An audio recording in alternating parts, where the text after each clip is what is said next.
Halo co-friends!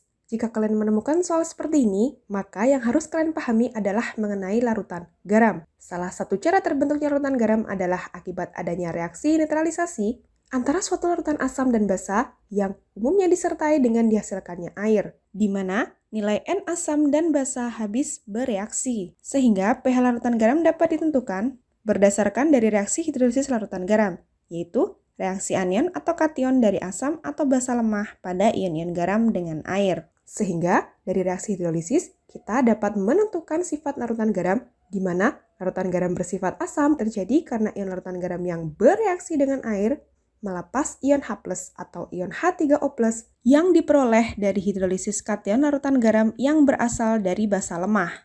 Sedangkan larutan garam bersifat basa terjadi karena ion larutan garam yang bereaksi dengan air melepas ion OH- yang diperoleh dari hidrolisis anion larutan garam yang berasal dari asam lemah. Sementara kation atau anion larutan garam yang berasal dari basa atau asam kuat tidak terhidrolisis. Jika kita kembali ke soal, terdapat larutan garam amonium klorida atau NH4Cl dengan konsentrasi sebesar 0,1 molar. Apabila NH4Cl terionisasi menjadi NH4+ dan Cl-, maka ion NH4+ yang terhidrolisis akan menjadi amonia atau NH3 sebagai basa lemah dan ion H3O+ sesuai dengan yang ditunjukkan pada soal. Sementara ion Cl- tidak terhidrolisis di dalam air karena berasal dari asam kuat. Apabila nilai tetapan hidrolisis atau KH sebesar 10 pangkat min 9, maka kita diminta untuk menghitung nilai pH larutan garam NH4Cl. Sebelum menghitung nilai pH larutan garam NH4Cl, kita perlu menentukan terlebih dahulu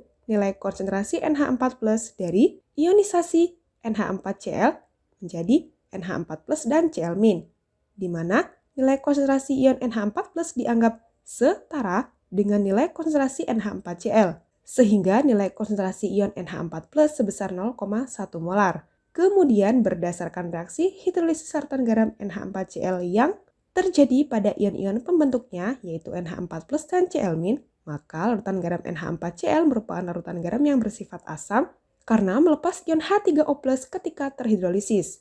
Sehingga konsentrasi ion H3O+ sama dengan akar tetapan hidrolisis atau KH dikali konsentrasi NH4+.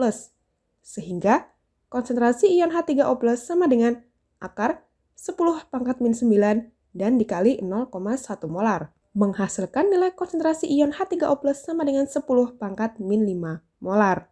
Dari sini kita dapat menghitung nilai pH, yaitu sama dengan min log konsentrasi ion H3O+ atau 10 pangkat min 5 molar, menghasilkan nilai pH sama dengan 5 atau B pada pilihan jawaban soal.